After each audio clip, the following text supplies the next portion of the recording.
सबने सोचा था कि जैसे जैसे यूएस हम पे टैरिफ का प्रेशर बढ़ाता जाएगा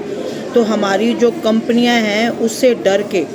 घबरा जाएंगी। और अमेरिका में ट्रम्प ने पहले ही अमेरिकन जो कंपनीज़ हैं जो इंडिया में इन्वेस्ट करती हैं, रादर वो सर्विसेज के लिए या फिर मैन्युफैक्चरिंग के लिए, उनको बहुत ज़्यादा उन्होंने सेटनिंग दी थी कि आप जो इंडियन लेबर्स है, जो इंडियन लोग हैं, एक तो पहले तो वहाँ आप अपनी कंपनी मत खोलो, और अगर आपने कंपनी खोली है तो वहाँ की जो इंडियन लेबर है उसको आप मत लो। पर उसका हुआ बिल्कुल उल्टा। हुआ क्या कि जितनी भी अमेरिकन कंपनीज़ हैं, जो बड़ी बड़ी दिग्गज अमेरिकन कंपनीज़ हैं, जैसे कि अमेज़ॉन हो गया, माइक्रोसॉफ्ट हो गया, गूगल हो गया, इन्होंने क्या है कि बेंगलुरु में और हैदराबाद में और अनंता जो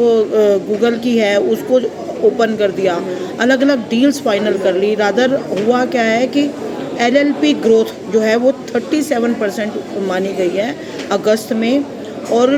2170 जो कंपनीज़ हैं, अमेरिकन कंपनीज़ हैं, वो इंडिया में रजिस्टर्ड हुई हैं। जिससे क्या है, क्योंकि उनको एक तो पता है कि यहाँ पे जो लेबर है एक तो वो सस्ती है, यहाँ पे जो लोगों को आपको तनख्वाहें देनी पड़ती हैं वो सस्ती हैं। और पहले क्या है कि आप इंडियंस को जो है वो एक बैक एंड पे लेते थे, क्लरिकल जॉब्स पे लेते थे या फिर छोटे मोटे उस पे लेते थे, मेन कामों पे नहीं लेते थे। पर अब इंडियंस ऐसे नहीं हैं। अब इंडियंस, उनको पता है कि इंडियंस के बिना, इंडियंस बहुत स्मार्टली काम कर रहे हैं और बहुत इंटेलिजेंट हैं, और यहाँ के मैक्सिमम इंजीनियर्स हैं जो अमेरिकन कंपनीज़ में हैं, वो साइबर सिक्योरिटी को हैंडल करते हैं, क्लाउड्स को हैंडल करते हैं, जो आजकल की लेटेस्ट एआई टेक्नोलॉजी है उस सब में माहिर है। तो इसलिए अब इंडियंस उनकी पूरी तरीके से कंपनीज़ को संभालते हैं। और ये सब देख के क्या हो रहा है कि American companies like Amazon, Microsoft, Facebook,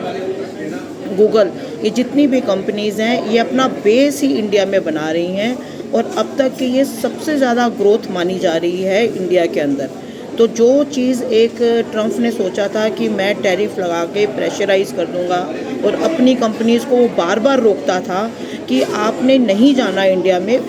उसके बिल्कुल खिलाफ उल्टा हुआ है। और वो सारे जितने भी हैं वो अपना बेस ही इंडिया में बना रहे हैं, जिससे क्या है कि उनको, क्योंकि ये पता चल रहा है कि जो इंडियन मार्केट है वो एक ग्रोइंग मार्केट है, अपकमिंग मार्केट है, हम यहाँ पे निवेश करेंगे तो हमें मैक्सिमम फ़ायदा होगा। और इस चीज़ को वो दूर, मतलब अपना विजन को क्लियर करके आगे बढ़ते जा रहे हैं। और ट्रम्प अंदर से अमेरिकन कंपनी से बहुत ज़्यादा गुस्से में है, पर जो कंपनीज़ हैं वो अब पॉलिटिकली वो इन सब प्रेशर को नहीं झेल रही, वो सिर्फ ये देख रही हैं कि हमारा फ़ायदा किस में है, हमारा बिज़नेस कहाँ पे ग्रो करेगा।